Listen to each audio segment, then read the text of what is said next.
Bismillahirrahmanirrahim. Assalamualaikum warahmatullahi wabarakatuh. Alhamdulillah wa syukrulillah wa la hawla wa la quwata illa billah. Asyhadu an la ilaha illallah wa asyhadu anna Muhammadan abduhu wa rasuluhu la nabiyya wa la rasula ba'dah. Allahumma salli wa sallim wa barik ala sayyidina Muhammad wa ala alihi wa sahbihi ajma'in. Amma ba'du. Pemirsa khabar Hazanah Bahasa dan Sastra di bulan Ramadan, Laboratorium Jurusan Pendidikan Bahasa dan Sastra yang dikepalai oleh Al-Ustadz Adi Muhzainul Mustafa Al-Magister. Pada kesempatan hari ini kita akan melanjutkan kajian unsur balaghah, aspek kebahasaan yang kita fokuskan di ayat-ayat yang puasa. Kemarin kita sudah membahas ayat 183 dan insya Allah pada hari ini kita akan membahas ayat 184 dan 185. Ma'asyiral muslimin rahimani wa rahimakumullah. Lalu di ayat 184 Allah membuka dengan lafaz ayyamam ma'dudat. Apabila kita terjemahkan secara lafziyah, artinya adalah hari-hari yang ditentukan.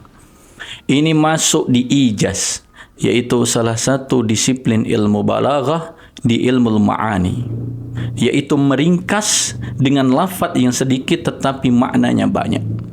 Maksud dari ayyam ma'dudat, bahwa gaya bahasa ijaz di sini, bahwa Allah memakai kata hanya ayyam ma'dudat, bahwa menerangkan bahwa puasa itu bukanlah berbulan-bulan, bukanlah bertahun-tahun, tetapi ayyam ma'dudat, hanya berhari-hari. Jadi makna yang terkandung di dalamnya, di lafaz yang qasirah, di lafaz yang hanya sedikit saja, itu mempunyai makna yang alangkah banyaknya. Jadi ketika kita diwajibkan puasa hanya ayyam ma'dudat, jadi hari-hari yang ditentukan saja.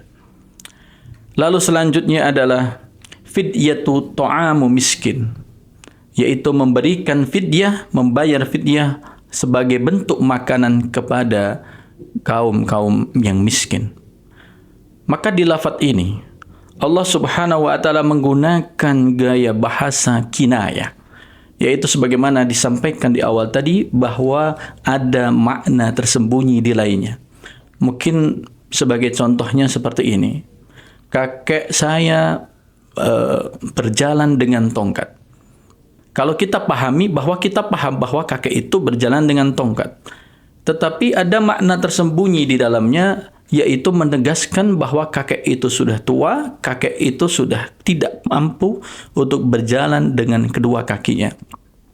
Seperti lafaz ini fidyatu ta'amu miskin. Apa maksud di sini? Yaitu ketika apabila kita ada berhalangan untuk menebus kewajiban yang kita tinggalkan, kewajiban puasa yang kita tinggalkan, salah satunya yaitu dengan fidyatun ta'amu miskin, yaitu memberikan fidyah sebagai makanan untuk orang-orang yang miskin.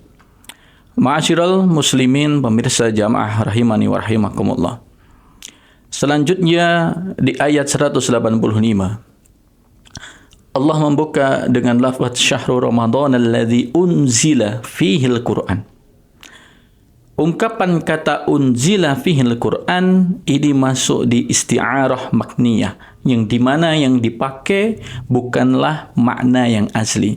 Masuk di majaz lughawi, yaitu pembagiannya ada dua, al-isti'arah dan juga al-majaz al-mursal. Dan ini masuk di al-isti'arah al-makniyah, yang dimana makna yang dipakai di sini bukanlah makna yang asli, yaitu unzila. Kita tahu bahwa turun itu bagaikan bentuk fisiknya itu nampak dari atas ke bawah, tetapi hal ini adalah sebagai majaz, bahwa Al-Quran itu bukan hanya diturunkan saja, tetapi ada makna yang tersembunyi di dalam itu.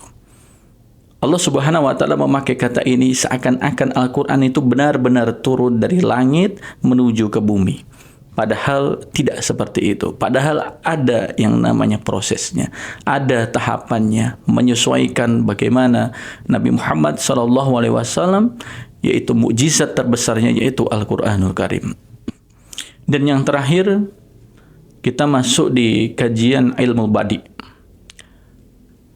Lafad yuridullahu bikumul yusra wa la yuridu bikumul usra. Ini masuk di at-tibak. Jadi salah satu pengertian tibak itu adalah apabila dalam satu kalimat terdapat dua kalimat yang muta'aradah atau mukhtalifah atau yang berlawanan. Lafaz pertama adalah yuridullahu bikumul yusra. Lafaz yang kedua wala yuridu bikumul usra. Pertama, Allah menginginkan kepada kita suatu kemudahan. Yang kedua, wala yuridu bikumul usra, dan Allah tidak menginginkan kepada kita al-usr, sebuah kesulitan. Maka dua lafaz ini dua lafaz yang berbeda. Ini masuk di muhassinat lafdiyah di ilmu badi, yaitu masuk di kajian khusus at-tibak. Yang terakhir adalah tasyri'.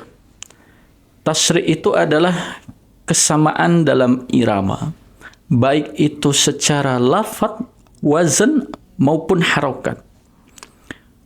Maka di ayat 185 Allah Subhanahu wa taala berfirman walitukmilul iddata. Lafaz yang kedua adalah walitukabbirullaha. Ini sama-sama satu wazan dan satu jenis, tetapi memiliki makna yang berbeda. Maka ini masuk di al-muhassinat al-lafdiyah. Maka penggunaan struktur bahasa yang ini sangat-sangat meningkatkan efek retorika kita dalam membaca Al-Quran dan daya tarik dan pemahaman makna di dalam Al-Quran tersebut. Ma'asyiral muslimin, pemirsa Khabar Laboratorium Jurusan Pendidikan Bahasa dan Sastra rahimani wa rahimakumullah. Demikian kajian balaghah dalam ayat puasa. Semoga kita semua selalu istiqamah dalam menjalankan ibadah puasa ini, dan yang paling penting adalah goals atau tujuan kita melaksanakan puasa ini, yaitu untuk menjadi orang-orang yang bertakwa. Kurang lebihnya mohon maaf. Wabillahi taufiq wal hidayah. Wassalamualaikum warahmatullahi wabarakatuh.